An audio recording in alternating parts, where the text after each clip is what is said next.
Bonjour à tous et bienvenue dans Être Soi, le podcast pour ceux qui façonnent leur vie. Je vous retrouve aujourd'hui pour un nouvel épisode, le dernier épisode du mois de février qui sera en lien avec tout ce qui est monde du freelance, de l'entrepreneuriat que j'ai voulu aborder en février. J'espère que vous allez bien. Aujourd'hui, je vais vous parler d'un thème qui me tient particulièrement à cœur parce que ça a été l'objet d'une mini révélation pour moi.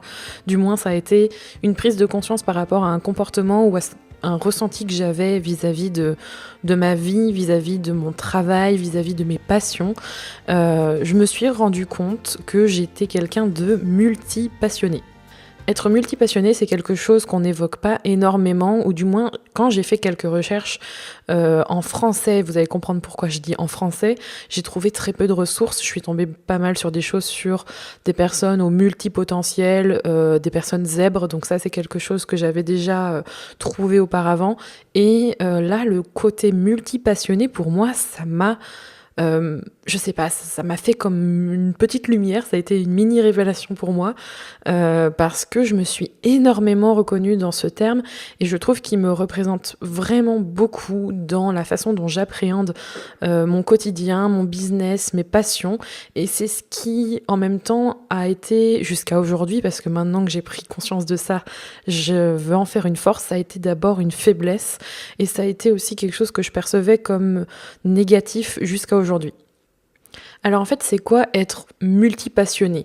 Je vous invite à aller voir, je mettrai en barre d'infos ou directement sur l'article dédié à cet épisode sur le blog kinoko-blog.com, la vidéo de Marie Forleo. Marie Forleo, c'est une femme hyper connue aux USA, aux États-Unis, qui est coach, on va dire. Pour moi, elle est un peu la femme entrepreneur qui a fait beaucoup de développement personnel, qui fait du coaching, mais qui se définit aussi comme quelqu'un de multi-passionné et qui se reconnaît beaucoup dans ce terme et qui se définit comme une entrepreneur plutôt multi-passionnée. Être multi-passionné, ça se définit par quelques petits critères. Si jamais vous vous reconnaissez dans ces critères, n'hésitez pas à me le partager sur les réseaux sociaux, ça m'intéresse parce que j'ai vraiment trouvé très peu de témoignages par rapport à ça. Je pense qu'on en parle très peu. Quand on est multi-passionné, je vais parler de moi pour vous décrire ça, c'est quand on n'arrive pas forcément à se poser sur un travail, une carrière, un métier, et ça depuis des années, hein. Ça commence au niveau des études en général, où on a tendance à aimer plein de trucs, à se lasser très très vite. On n'arrive pas à se décider, on a l'impression que c'est pas normal parce que les autres souvent sont attirés par une chose en particulier. Vous avez sûrement eu des amis qui étaient dingues de piano ou qui adoraient le football, et vous étiez tout le temps en train de papillonner entre moi j'aime bien dessiner, j'aime bien les langues vivantes, j'aime bien lire, j'aime bien écrire, j'aime bien aussi créer des projets, j'aime bien voilà, mais vraiment des trucs qui partent dans tous les sens. Et une chose qui définit aussi ça, c'est que vous vous lassez très vite. C'est-à-dire que, par exemple, pour mon cas, j'ai tendance à commencer quelque chose et dès que j'en ai tiré tout ce qui m'intéressait, je passe à autre chose. Ça me saoule de continuer. Et ça, c'est clairement un des signes, en fait, que... Alors, pas forcément que vous êtes multipassionné, mais c'est tous ces critères réunis qui font que je me suis rendu compte que ça me correspondait, en fait, ce mot multipassionné. On papillonne, que ce soit au niveau du travail, de passion, donc du coup on se lasse vite, mais aussi on a honte en fait de pas rentrer dans une case. On nous voit souvent comme des personnes qui savent pas faire des choix ou qui sont indécis et qui savent pas du coup ce qu'ils veulent et qui ne se fixent pas. Ça perturbe beaucoup les gens et ça finit par vous perturber vous aussi. Et quand ça vous perturbe, vous finissez par ne plus savoir où vous en êtes, et finalement ça vient s'insinuer en vous que vous n'êtes pas normal et que vous devriez suivre qu'une voie. Faut savoir d'ailleurs, dans le monde de l'entrepreneuriat et surtout dans tout ce qui est lié au web, il y a énormément de choses écrites, de contenu partagé qui, pour vous diriger vers comment faire votre business, comment faire votre blog, comment faire votre chaîne YouTube, je dis n'importe quoi, peu importe le média, va vous indiquer qu'il faut que vous ayez un contenu de niche, que vous choisissiez une chose dans laquelle vous êtes spécialisé et que vous ne fassiez que ça. Je résume très grossièrement, mais globalement, là, dans mes dernières recherches pour réussir justement à refaire une refonte de Kinoko, parce que c'est ce qui est en train de se passer, aujourd'hui de mon côté, il a fallu que je fasse des recherches de la veille et je n'ai trouvé que ce genre de contenu.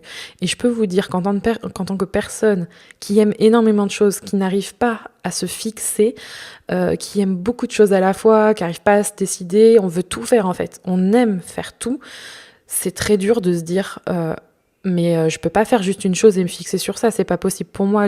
Ça signifie qu'après je ne pourrais pas faire autre chose, je serais bloquée là-dedans.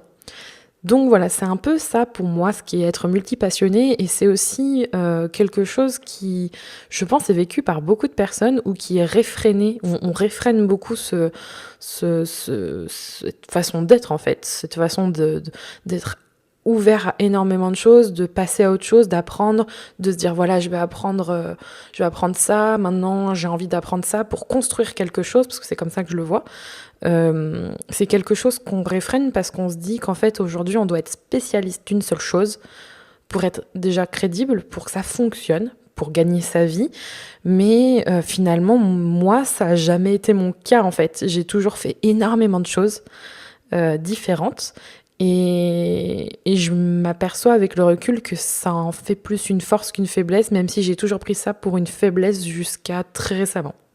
Par exemple, pour parler de mon business, si vous me suivez depuis longtemps sur Kinoko, qui est passé par énormément de phases, moi, je suis sur Internet dans le terme blog, etc., écrire des articles, partager des vidéos, ça doit faire 6-7 ans que j'ai mon blog, je pense, et je suis passée par plein de phases, j'ai testé plein de trucs, sauf que j'ai toujours eu ce sentiment que je devais me spécialiser dans quelque chose, alors qu'au final, les retours que je peux avoir de votre part, c'est que vous aimez le fait que je vous parle de beaucoup de choses, mais que vous vous y retrouviez dans un seul et même endroit. Et ça, il a fallu du temps pour que je le comprenne et que je l'accepte.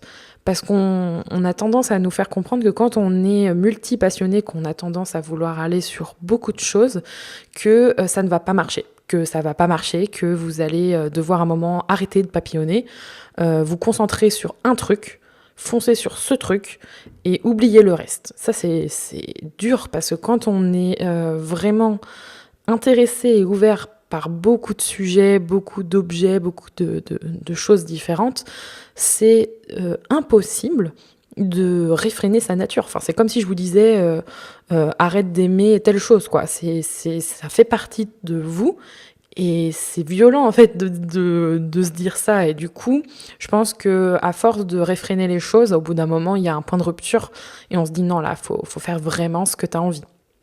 Donc l'idée maintenant pour moi, c'est d'arrêter de me focaliser sur une seule chose. À partir du moment où on accepte et on arrête d'être dans le déni que non, on n'aime pas qu'un seul sujet, on n'aime pas qu'un seul thème, on n'aime pas qu'un seul truc, ça devient déjà tout de suite plus facile. Quand on accepte qu'on est multipassionné, on est déjà plus clair, on a déjà plus de clarté dans sa tête. Et moi, c'est ça qui me manquait, c'était de la clarté. J'avais l'impression d'être totalement perdue.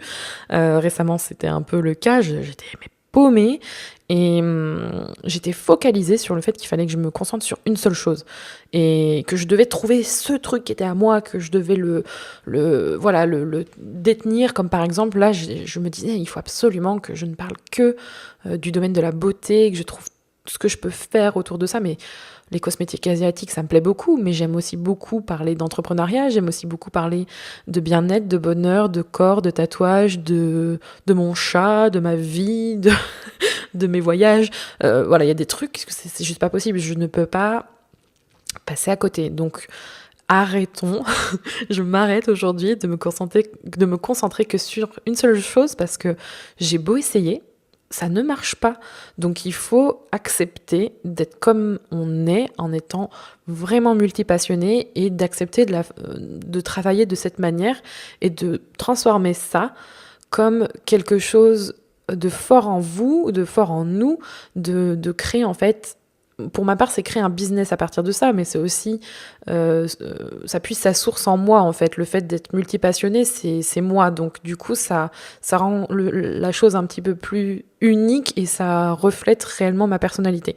Et je pense que on a tendance à l'oublier, et moi, j'avais tendance à vraiment l'oublier, à me dire...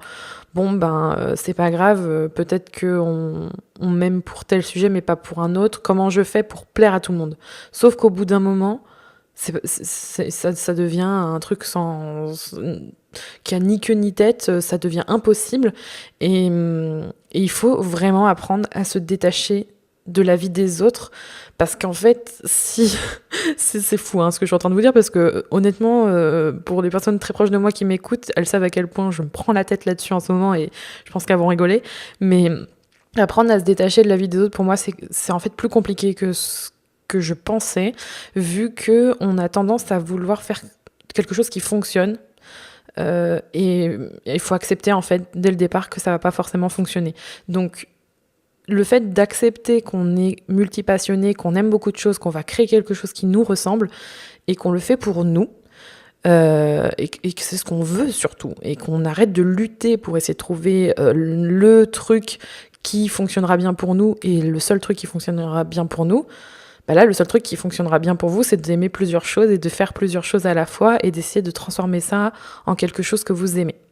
Donc en fait, rien que ça, en fait, ça m'a permis de me dire, ok, bah c'est comme ça, je suis comme ça et je vais faire en sorte d'avancer vers quelque chose que j'aime et d'en faire une force et d'essayer au maximum de me fermer à ce que l'on pense de ce que je suis en train de faire parce que plus je fais une ouverture sur les avis, même s'il y a des avis qui peuvent être positifs, des choses qui peuvent être intéressantes au niveau des retours ou même au niveau des échanges, voilà, pour évoluer. C'est pas fait pour faire plaisir aux autres, c'est d'abord fait pour faire plaisir à vous-même, enfin vous faire plaisir, et ça, c'est déjà le principal en fait. Et une chose que j'aimerais que vous reteniez par rapport à ça, si jamais vous vous reconnaissez dans ce podcast, c'est que plus vite vous accepterez ce que vous êtes, c'est-à-dire que vous êtes multipassionné, plus vite vous accéderez en fait à la clarté et à l'apaisement vous serez beaucoup plus focus sur ce que vous voulez et sur les étapes à suivre que si vous ne le faites pas. Parce que clairement, moi, en 2 jours, j'ai changé ma mentalité par rapport à ça. Et je commence à faire des choses que je ne faisais pas depuis 2 semaines, alors que j'étais complètement paumée avant et que j'étais en train de lutter. Et en arrêtant de lutter, en acceptant ce que je suis, clairement, ça m'a permis d'avancer. Et ça, c'est quelque chose qui n'a pas de prix, quoi. La clarté d'esprit, savoir où on va, savoir ce qu'on doit faire juste après, et qu'on le fasse surtout, c'est vraiment incomparable.